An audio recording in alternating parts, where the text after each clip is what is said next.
Pada part ke-24 diambil dari light novel bab 69 sampai dengan 71. Di antara naga yang saat ini berafiliasi dengan keluarga Kekaisaran Vermont, Merak Tujuh Warna dapat mengidentifikasi 6. Labus Naga Bumi, Virtega Naga Bumi, Naga Bumi Untiel, Naga Emas Zif, Azur Naga Madurai, Kuikantel Naga Perak. Setelah mengetahui identitas mereka, Murakan menghela nafas. Hah, orang-orang ini masih aktif. Sebelum dia mundur, Jin memiliki informasi tentang 3 naga bumi serta naga biru dan emas yang berafiliasi dengan keluarga Kekaisaran Vermont. Namun, dia tidak berharap Kuikantel Naga Perak disertakan. Apakah ada orang yang mengontrak Dewa Waktu? Hanya kontraktor dengan Dewa Waktu yang bisa diberkati dengan kehadiran Naga Perak. Itu mirip dengan bagaimana Naga Api Kadun menemani Keliard Zipfel, kontraktor Dewa Api, Naga Angin Violeta menjaga Andre Zipfel, kontraktor Dewa Angin, dan Naga Hitam Murakan melindungi Jin, kontraktor Dewa Bayangan.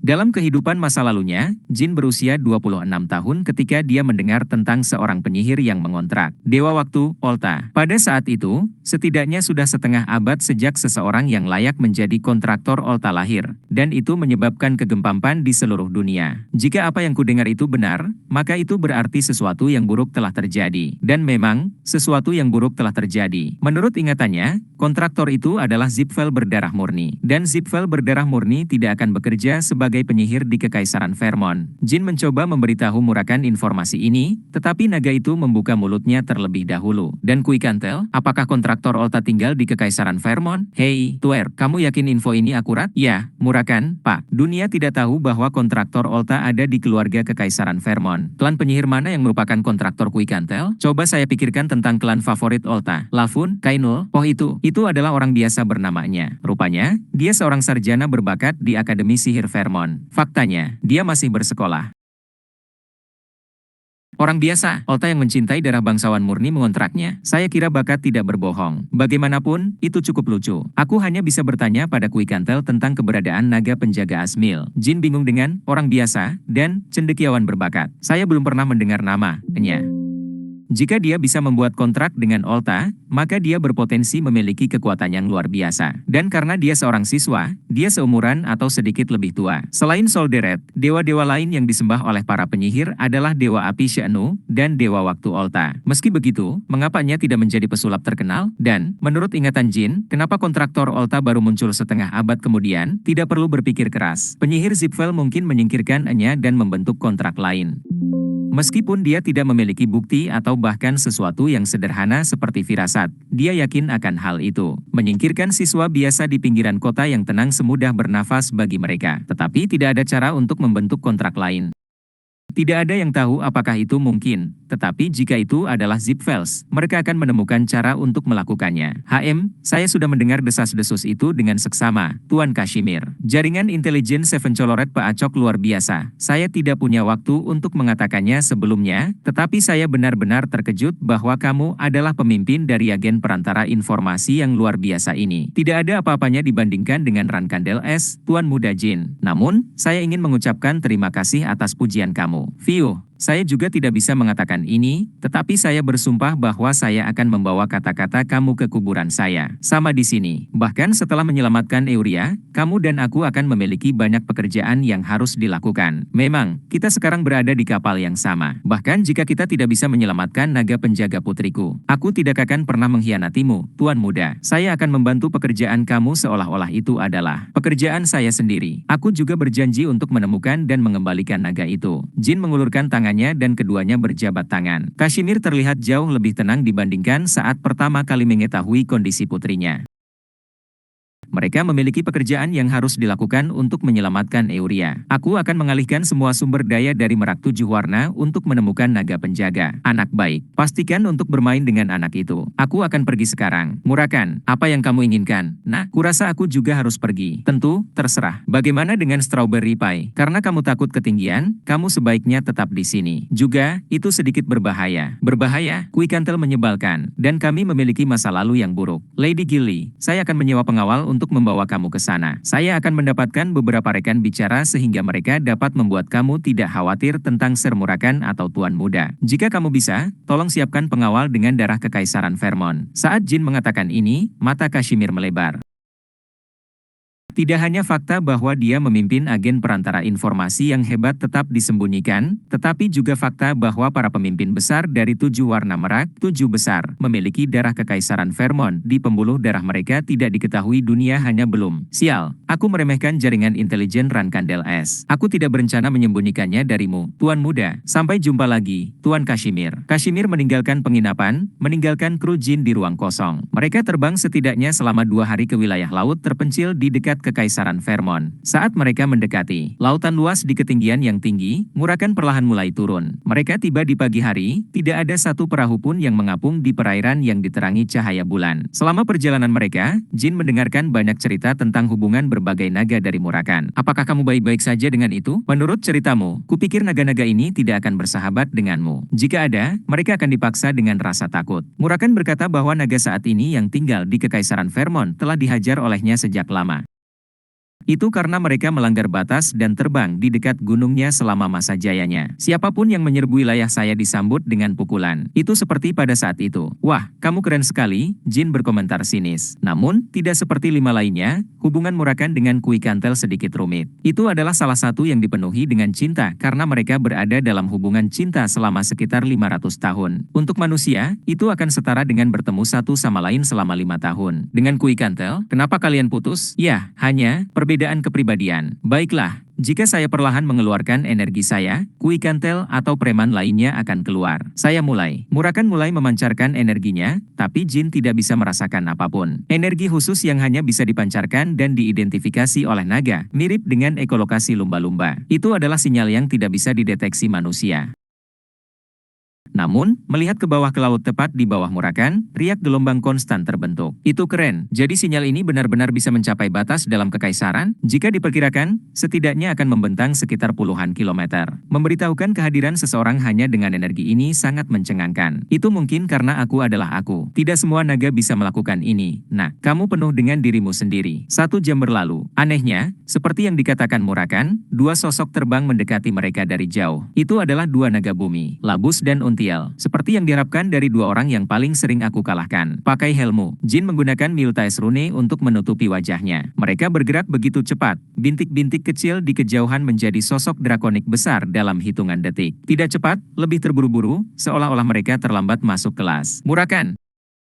Saat mereka mendekat, Murakan berkomunikasi dengan suara tinggi dan kuat. Labus naga bumi dan Untiel, saya telah terbangun dari tidur saya untuk beberapa tugas. Tawarkan bantuan kamu. Kedua naga itu saling memkamung, berdeham, dan memperlambat kepakan sayap mereka. Kenalan Solderet, penguasa gunung. Saya tidak tahu kamu berada di posisi apa, tetapi sekarang bukan waktu yang tepat. Silakan mundur dari tempat ini. Tolong tinggalkan tempat ini. Aku, Untiel, tidak ingin pertempuran di wilayah Kekaisaran Vermont. Saya senang menyambut kamu hari ini, tetapi saya tidak ingin menempatkan kontraktor saya dalam bahaya. Mendengarkan perubahan kebiasaan bicara Murakan bersama dengan naga lainnya, Jin ingin tertawa terbahak-bahak. Mereka berbicara seolah-olah mereka sedang menghipnotis satu sama lain. Apa yang mereka maksud dengan keluar dari sini? Murakan menggelengkan kepalanya. Tidak ada tempat bagiku untuk bersembunyi di bawah langit ini. Beraninya kau menyuruhku melarikan diri? Apakah kamu takut padaku? Saya yakin saya telah menyatakan bisnis saya. Murakan mempertahankan ketenangannya. Naga bumi kehilangannya. Ah, sial. Berhenti. Berhenti. Sekarang bukan waktunya. Keluar. Kui Kantel haus akan kematianmu sekarang. Jika perkelahian terjadi di sini, kerajaan kontraktor kita akan hancur. Saya yakin kamu tidak datang mengetahui bahwa Kui Kantel juga ada di sini. Apa maksudmu, teman lamaku? Kamu mengklaim bahwa naga perak waktu bermaksud untuk menyakiti saya. Oh ayolah, tolong, saudaraku, aku mohon. Tidak bisakah kamu pergi saja? Naga lain tidak tahu kebangkitanmu, kan? Jika kamu tidak pergi, saya akan memberitahu hambatan lainnya. Sepertinya kamu melupakan rasa takutmu, kamu naga bumi rendahan. Apakah kamu ingin mengenang mimpi buruk dari 1000 tahun yang lalu? Murakan melepaskan energi rohnya, dan lingkungan mereka menjadi gelap. Seperti yang dikatakan Murakan, naga bumi ketakutan, mereka bahkan tidak bisa menatap mata Murakan. Saat Jin memperhatikan, dia menemukan situasinya sangat menarik sambil juga menyadari bahwa Murakan adalah naga yang hebat di masa lalu. Namun, jika naga lain memohon seperti sekarang, mungkin melarikan diri dari daerah itu adalah ide yang bagus. Apapun, tepat saat Jin hendak membuat Murakan mendengarkan mereka, kedua naga itu terbelah dan mulai terbang ke arah yang berlawanan. Astaga! Dan dari jauh, menyebabkan gelombang energi yang besar adalah sosok yang terbang lurus ke arah mereka. Napas Kui Kantel. Hei, pegang erat-erat. Nah, Murakan melesat melintasi langit untuk menghindari napas. Jin menoleh dan melihat gelombang energi yang membengkokkan ruang saat bergerak. Itu sebanding dengan kemampuan pamungkas dari seorang ksatria mitos. Lebih banyak napas terbang ke arah mereka. Murakan menari melintasi langit, menghindari proyektil. Jin memverifikasi arah penyerang sambil memegang timbangan Murakan. Menembak napas dan menutup celah. Seekor naga perak berkilau yang menyatu dengan langit malam akhirnya menampakkan dirinya saat terbang menembus awan. Kui Kantel, orang yang menjaga cakrawala waktu, dengan cepat menutup celah. Kui Kantel membuka moncongnya dan membentak leher Murakan. Untungnya, itu hanya mengikis sisiknya, tetapi saat tubuh mereka kusut, Murakan merasa bahwa dia sedang dikuasai. Tidak seperti Murakan yang kehilangan kekuatannya setelah kehilangan Temar, dia masih dalam masa jayanya. Aku akan mengeluarkanmu. Kamu pikir kamu siapa? Menunjukkan wajah kamu di tanah ini. Kamu seharusnya tetap tidur. Cukup kasar untuk sebuah salam. Murakan melepaskan diri dan mundur. Apa ini? Kita harus melawan naga mengerikan itu? Itulah mengapa saya mengatakan itu mungkin berbahaya. Nah, jika dia mendekat, dorong Bradamante ke dalam dirinya. Baik, bagaimana aku bisa menusuk benda itu? Berpegang teguh untuk kehidupan yang baik selama penerbangan yang bergejolak dan tidak menentu sudah cukup. Setiap kali Murakan dan Kui Kantel saling tackle, Jin merasakan dampaknya menggetarkan tulangnya. Dia memperlakukannya seperti musuh bebuyutan. Gerakan Kui Kantel meneriakkan niatnya untuk membunuh Murakan. Napas yang dia tembak dipenuhi dengan niat membunuh, dan dia terus membentak tenggorokannya. Napas Kui Kantel meluncur melewati punggung Murakan. Dia memeriksa punggungnya, dan di sana dia melihat Jin, bercucuran keringat dingin. Pertempuran tampak sepihak dengan Murakan terus-menerus dipukuli. Tapi Murakan tidak berpikir untuk bermain bertahan sepanjang waktu. Tenang dan mari kita bicarakan ini, Kui Kantel. Langit dipenuhi awan gelap. Awan hitam adalah energi roh Murakan dalam wujudnya. Murakan terbang langsung ke awan, dan Kui Kantel mengeluarkan jeritan memekakkan telinga. Jin merasa gendang telinganya akan robek. Jeritan yang melewati telinganya mengguncang otaknya. Sama seperti bagaimana manusia memiliki sistem peringkat dari bintang 1 hingga Genesis, naga juga dibagi menjadi beberapa peringkat. Di antara naga yang aktif, Kui Kantel memiliki keterampilan bertarung dengan peringkat tertinggi. Jika Jin tidak cukup terlatih, dia akan pingsan hanya karena jeritan naga. Jin menahan napas saat kegelapan mengelilinginya.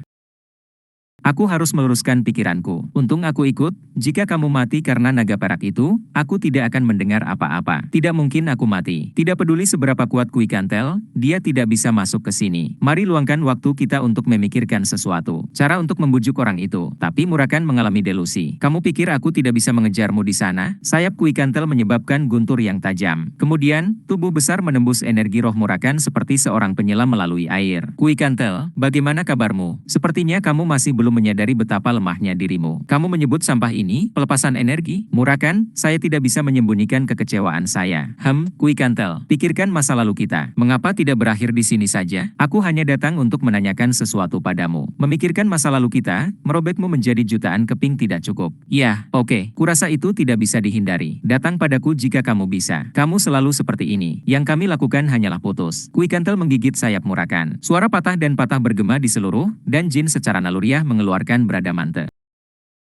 Murakan juga menggigit sayap Kui Kantel. Karena mereka terbungkus dalam energi roh, tak satu pun dari naga itu jatuh meskipun mereka berhenti mengepakkan sayapnya. Mereka mengalami serangan yang sama, tetapi Murakan menerima lebih banyak kerusakan. Darah berceceran dari sayapnya sementara sayap Kui Kantel hanya memiliki celah di atasnya seperti retakan pada kaca. Jin harus mengayunkan pedangnya sebelum kedua naga itu mulai bergerak. Segera setelah Murakan digigit, awan energi roh mulai surut dengan kecepatan yang mengkhawatirkan. Ini adalah kerangka luar yang kuat yang bahkan gigi Murakan tidak bisa menembusnya. Pukulanku saat ini tidak akan menghasilkan apa-apa. Jadi, Jin menargetkan celah di sayap Kui Kantel. Itu mungkin bukan titik lemahnya, tapi itu lebih baik daripada membuang-buang kesempatan. Bradamante bersinar dengan aura. Di dalam lingkungan yang gelap, aura yang bersinar menyinari sekelilingnya. Apa? Anehnya, Kui Kantel tidak pernah mendeteksi manusia di punggung Murakan. Dia hanya memperhatikan pada saat itu bahwa Jin ada padanya. Mencengkeram pedangnya, Jin meluncur dari punggung Murakan seperti anak panah yang diarahkan ke sayap naga perak. Sebuah serangan yang menentukan dengan sekuat tenaga. Pedang itu menyelinap ke celah dan menembus daging, tetapi Jin belum selesai. Pisau, lepaskan. Murakan menyuruhnya untuk tidak menggunakan skill ini sampai dia mencapai pelepasan energi spiritual bintang 5. Namun, sekarang bukan waktunya untuk menahan diri. Jika serangan ini tidak menimbulkan kerusakan kritis, maka hanya ada satu pilihan lain, menghancurkan Liontin Orgal, dan memanggil Luna. Jin tidak berencana melakukan itu, jadi dia setidaknya mencoba menggunakan semua kartunya. Dan yang terpenting, dia tidak kekurangan energi roh untuk melepaskan Bradamante. Jin telah menyerap sebagian dari pelepasan energi roh Murakan. Kerja bagus. Nah, sekarang potong sayapnya agar dia bisa tenang. Jin tidak mendengar kata-katanya. Pelepasan dimulai, dan sama seperti saat dia membantai suku serigala putih, waktu sepertinya telah berhenti. Di sekelilingnya, energi roh mulai mengalir ke Bradamante. Semakin banyak energi berderak memasuki luka Kuikantel, dan luka itu menyebar ke sayap kirinya. Dia menjerit kesakitan dan mencoba menghilangkan penyebabnya, tetapi sudah terlambat untuk menghentikan Bradamante. Pada dasarnya, dia lengah. Dibutakan oleh kemarahan, dia gagal untuk melihat manusia di punggung Murakan, dan itu adalah hasil dari mengabaikan resolusi damai. Energi roh selesai berjalan melalui sayap Kuikantel. Jin mendorong seluruh berat tubuhnya ke gagang pedang. Suara gesekan bernada tinggi bergema, dan energi roh mulai bersinar. Jin meluncur ke bawah sayap Kuikantel dan menyeret pedang melewatinya saat dia pergi, merobek sayap naga itu. Semakin dalam dia mendorong pedangnya, semakin jauh energi roh bergerak. Karena dia menghabiskan energi puluhan kali di luar batas kekuatannya, tingkat konsumsi energinya tidak efisien. Bahkan Ksatria bintang 7 pun tidak bisa menembus sayap Kuikantel, jadi tidak ada pilihan selain mencurahkan seluruh energinya ke dalam satu serangan. Pasti ada beberapa tumpahan. Bilahnya selesai merobek, dan Murakan menangkap Jin saat dia jatuh dengan pedangnya. Keringat dingin menutupi tubuh Jin karena mengeluarkan begitu banyak tenaga. Namun, melihat sayap besar itu jatuh ke laut, dia merasa percaya diri dengan prestasinya yang luar biasa. Sedetik kemudian, Kuikantel jatuh. Sayapnya yang lain mengepak sia-sia. Apakah aku baru saja menjadi pembunuh naga? Lautan menelannya seluruhnya, percikan besar yang melambangkan kematiannya. Jin juga harus menghadapi gempa susulan, konsekuensi dari melewati batasnya. Syukurlah, tidak ada rasa sakit yang menyiksa seperti terakhir kali. Mungkin berarti keterampilan saya telah meningkat sejak saat itu. Tetap saja, anggota tubuhnya gemetar sebelum rasa sakit menyerang. Dia mencoba berbaring di punggung Murakan. Baiklah. Sekarang yang perlu kita lakukan hanyalah berdoa agar Kuikantel bisa berpikir jernih. Maksud kamu apa? Kita belum selesai. Naga yang mengontrol waktu tidak mati dengan mudah. Seperti itu. Melihat ke bawah ke laut, Jin menelan ludah. Bayangan gelap muncul kembali dari air. Jin kemudian mengingat kemampuan khusus entitas pengendali waktu. Memutar ulang. Sayap yang terputus dan tubuh Kuikantel melayang kembali ke langit. Dia sedang memundurkan waktunya. Faktanya, dia bukannya tidak berdaya selama proses ini. Ruang di sekitar tempat rekreasinya melengkung, dan mengayunkan pedang melewatinya tidak akan mengenai apapun. Merinding menjalar di sekujur tubuh Jin saat dia melihat pemkamungan di depannya. Ini adalah perbedaan antara kemampuan bawaan dan sihir. Tapi jangan khawatir, kemampuannya cukup rusak, tetapi dibutuhkan kekuatan yang menjijikkan untuk menggunakannya. Juga, kamu harus bertindak seperti kamu bisa terus berjuang. Tubuh Kuikantel yang utuh sekarang melayang di depan mereka. Ruang di sekelilingnya kembali ke keadaan normalnya, dan Kuikantel mulai bergerak. Seperti yang dikatakan Murakan, dia terlihat sangat kelelahan. Dia memiliki napas pendek dan cepat, dan sayapnya tampak lamban. Mereka tidak ingin segera menyerang lagi. Belum menyerang? Saya kira kamu ingin membicarakan ini. Apa yang terjadi, Murakan? Apakah itu kontraktor solderet manusia? Ya, apakah amarahmu sudah berakhir? Saya tidak tahu kamu memiliki begitu banyak kemarahan yang tersisa dari perpisahan kami. Bukankah kita berakhir dengan baik? Berakhir dengan baik. Kamu baru saja membuang saya, sepihak. Sama seperti apa yang saya lakukan beberapa waktu lalu, terakhir kali, kamu tidak pernah memberi saya kesempatan untuk berbicara. Apakah ini dan itu sama? Setiap kali saya mengatakan bahwa kita harus hidup dengan cara kita masing-masing, mata kamu akan berputar ke belakang kepala kamu, dan kamu akan menyerang. Jadi mengapa saya harus membiarkan kamu berbicara? Saya tidak menipu kamu atau apapun. Apa yang kamu ingin aku lakukan tentang ketidakcocokan kita? Ini adalah percakapan antara dua naga yang telah hidup selama ribuan tahun. Jin harus menelan desahannya. Bukannya aku pernah berharap naga dipenuhi dengan kesopanan dan rasa hormat sejak awal, tapi ini terlalu manusiawi. Apakah serangan pembunuhan itu hanya karena dia belum menyelesaikan apa yang terjadi di antara mereka ribuan tahun yang lalu? Naga-naga itu mencoba menyelesaikan masalah, tetapi mereka hanya mengulangi kata-kata yang sama berulang-ulang. Pembicaraan mereka tidak pernah berkembang. Baiklah, ayo hentikan omong kosong ini, Kuikantel. Saya tidak datang ke sini untuk bertarung. Aku datang untuk menanyakan sesuatu padamu. Nyawa sekutuku dalam bahaya.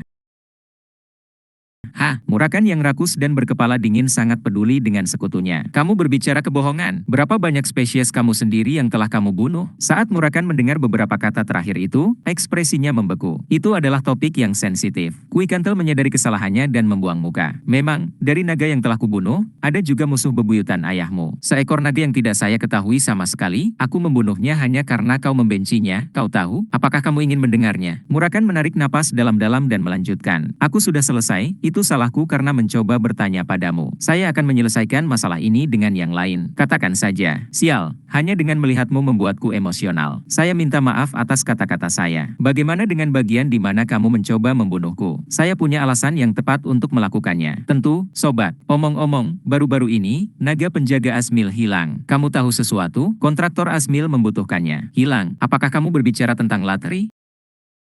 Oh ya, Latri. Saya belum pernah mendengar nama itu karena kesenjangan generasi. Kui Kantel menatap kosong ke arah Murakan dan berkedip. Topik yang sangat menarik. Naga angin Violeta membawa mereka ke suatu tempat beberapa waktu lalu. Naga angin Violeta, seekor naga yang terkait dengan Andrei Zipfel. Jin dan Murakan memiliki firasat buruk begitu mereka mendengar namanya. Tapi kenapa? Ku dengar, karena naga lain di bawah Asmil tidak aktif, Violeta mengambil Latri untuk mengajari mereka beberapa sihir draconik. Mereka akhirnya tahu pelaku di balik naga Euria yang hilang. Kui Kantel perlahan berkedip saat Murakan menjelaskan situasinya dengan seksama. Ini memang masalah serius. Tapi pertama-tama, mari kita pindah. Ada sebuah pulau kecil beberapa menit dari sini. Ikuti aku. Kui Kantel terbang melewati Murakan. Sebelum mengikutinya, Murakan berbicara dengan Jin. Wah, kita bisa saja mati hari ini. Kamu baik-baik saja. Nah, saya tidak berpikir kamu bisa berhasil melepaskan pedang kamu. Tidak ada kemacetan energi spiritual seperti terakhir kali, tapi seluruh tubuhku terasa seperti akan hancur. Lebih dari itu, apakah kamu baik-baik saja? Dihajar oleh mantanmu tidak terdengar sangat menyenangkan. Naga Olta tahu mereka jagoan, jadi goresan kecil pada harga diri mereka akan membuat mereka berubah menjadi monster. Maksudku, aku datang menemuinya meskipun tahu itu, jadi itu salahku. Maksudku, aku tahu dia akan marah. Tapi, tidak sebanyak ini, pria yang lebih besar seharusnya bersabar. Pada catatan itu, kamu tidak perlu menunggu 10 tahun untuk membaca mantra, bagaimanapun, hal yang baik kita membuat kemajuan. Segera setelah kami datang, kami mengetahui siapa penculiknya. Violeta, Jin sudah menanyakan Murakan tentang Violeta di perjamuan Rankandel, hari ketika Andrei Zipfel dikeluarkan. Menurut Murakan, Violeta sedikit lebih muda darinya. Naga terkuat ketiga di antara mereka yang berada di bawah Melzir, Dewa Angin. Mungkin tidak hanya melibatkan Violeta, tapi juga Dewa Angin. Baunya mulai sedikit amis. Baiklah, ayo pergi. Mereka langsung mengejar Kui Kantel. Dia melambat untuk menyamai kecepatan Murakan, mempertimbangkan kondisi kelelahannya. Sepertinya dia kehilangan kecenderungan kekerasannya. Mereka mendekati pulau tak bertuan di tengah perairan Kekaisaran Vermont. Begitu mereka berhasil mendarat, kedua naga itu berubah wujud menjadi manusia. Jin dikejutkan oleh transformasi Kui Kantel. Naga yang mengeluarkan napas histeris itu telah pergi, dan di sana berdiri seorang wanita cantik, yang aneh baginya. Tidak ada orang di sini. Namun, mungkin saja naga lain dapat mendengar percakapan kita. Dia tampaknya tidak mempercaya Labus dan Untiel Naga Bumi, seolah-olah tidak menganggap mereka sebagai sekutunya. Murakan mengangkat bahu. Kui Kantel terdiam beberapa saat, menatap naga hitam itu. Padahal, sulit untuk mengatakan apakah itu benar-benar hanya menatap atau melotot. Murakan tidak bisa mengabaikan tatapannya. Apakah aku harus meninggalkan mereka sendirian? Atau, sebelum Jin sempat pergi, Murakan memecah kesunyian. Kami tidak datang ke sini hanya untuk bertukar kamungan aneh. Katakan padaku kapan tepatnya Violeta mengambil Latari. Kui Kantel menggigit bibir bawahnya dan mendesah. Lebih dari setahun yang lalu, tepat ketika Kashmir mengatakan naga itu hilang. Menipu Latri tentang belajar sihir draconik, itu sangat jahat. Tapi Murakan, menurutmu mengapa Violeta menculik Latri karena niat jahat? Mungkin itu benar-benar untuk mengajari mereka sihir draconik. Kui Kantel, kontraktor Asmil saat ini masih sangat muda. Dia tidak bisa mengendalikan kekuatannya. Apa? Saat itulah yang paling berbahaya tanpa naga penjaga. Violeta pasti tahu tentang itu. Dan bahkan jika tidak, Latri akan memberitahunya. Tidak masalah. Katakan padanya bahwa Latri akan mempelajari hal-hal draconik nanti dan mengembalikannya ke kontraktor mereka sekarang. Pasti aneh. Jika mereka tidak berniat membunuh kontraktor Asmil, Latri pasti sudah dikembalikan sejak lama. Kui Kantel mengerutkan alisnya. Baginya, nyawa kontraktor Asmil tidak penting. Bagaimanapun, dia harus melindunginya, bukan kontraktor dewa yang berbeda. Namun, Kui Kantel baru ingat bahwa Violeta menunjukkan minat padanya. Bagaimana kamu tahu bahwa Violeta mengambil Latri? Violeta dihentikan oleh kekaisaran ketika itu terjadi. Rupanya, dia akan memperkenalkan Latri kepadaku, tetapi pada kenyataannya, itu untuk melihatnya. Siapanya? Murakan berpura-pura bodoh, dan Kui Kantel, tanpa diduga, mengungkapkan bahwa dia adalah kontraktor Olta. Ngomong-ngomong, Violeta sangat ingin bertemunya karena suatu alasan. Meskipun saya menolak permintaannya, berkali-kali bajingan itu terus mencoba untuk mengunci. Dengan kepribadianmu, kamu membiarkan dia menempel padamu, kamu dengan tenang menyangkalnya, saya mengerti. Apa ini, kamu takut dengan keluarga Zipfel sekarang? Kui Kantel menghela nafas. Itu bukan karena aku takut pada Zipfels. Tidak ada yang bisa saya lakukan. Para petinggi Kekaisaran Vermont sudah tahu bahwanya adalah kontraktornya, dan informasi itu mungkin sudah diturunkan ke Andrei Zipfel. Dan Enya adalah salah satu cendekiawan Akademi Sihir Vermont. Jika Kui Kantel bertarung dengan Violeta untuk alasan apapun, penjahat Zipfel Academy akan melakukan beberapa hal yang tidak diinginkan terhadap Enya. Jika aku menanganinya dengan caraku, itu adalah kerugian bagiku sebagai naga penjaga. Ngomong-ngomong, mendengar tentang Latri, saya pikir pendekatan Violeta terhadapnya mungkin memiliki tujuan yang tidak jelas. Kau orang yang suka bicara. Kamu mencoba menyakiti kontraktor saya beberapa waktu yang lalu. Aku tidak tahu ada manusia di punggungmu. Jika saya tahu Solderet memiliki kontraktor, saya tidak akan bertindak sejauh itu. Tentu saja tidak. Kesunyian. Murakan. Apa? Nah, untuk kasusnya, petinggi kerajaan Vermont sudah tahu siapa dan di mana dia, tapi bukan kontraktor Asmil. Jin sengaja tidak menyebut nama Euria. Dia tidak mempercayai Kui Kantel dengan informasi rahasia seperti itu. Dengan pemikiran itu, bagaimana Violeta mendekati Latri sejak awal? Melihat bahwa Violeta belum mengembalikan Latri, aku cukup yakin dia mengetahui keberadaan kontraktor Asmil. Selain itu, fakta bahwa kontraktornya masih muda. Tentunya, selama 1000 tahun aku tertidur, apakah ada mantra yang bisa mendeteksi kontraktor?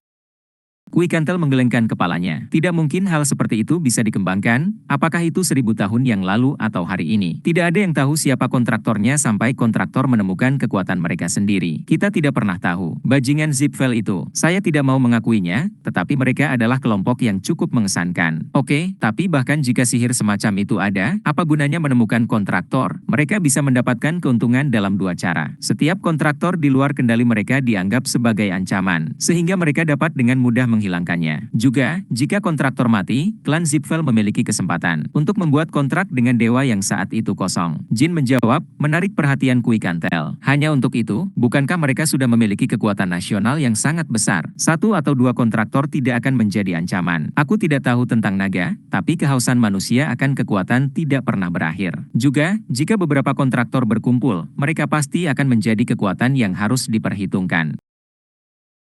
Kui Kantel kesulitan memahami kata-kata anak itu. Mengingat Zipfels adalah klan yang sudah berada di puncak dunia, dia tidak berpikir bahwa mereka perlu mengambil tindakan drastis untuk hal-hal sepele seperti itu. Namun, Murakan mengangguk setuju. Pasti kemungkinan. Aku paling tahu tentang keserakahan keluarga Zipfel. Mari kita begini saja. Pertama, mereka memiliki metode untuk melacak kontraktor. Kedua, jika mereka menemukan kontraktor non-Zipfel, mereka akan melenyapkannya. Tunggu, apakah kita benar-benar perlu berasumsi seperti itu? Kita bisa bertanya pada Violeta. Kamu serius? Berhenti bicara omong kosong, Kui Kantel. Jika kamu seorang penculik, apakah kamu akan menumpahkan semuanya? Dapatkan kotoran kamu bersama-sama. Dari apa yang saya lihat, anaknya kamu mungkin dalam bahaya. Bukannya Nya, mungkin, dalam bahaya, dia pasti dalam bahaya. Beberapa tahun kemudian, Nya akan dibunuh oleh Zipfels, dan tidak ada satu kata pun yang muncul di berita. Sebagai gantinya, Zipfel darah murni baru akan menjadi kontraktor Olta dan dikenal di seluruh dunia.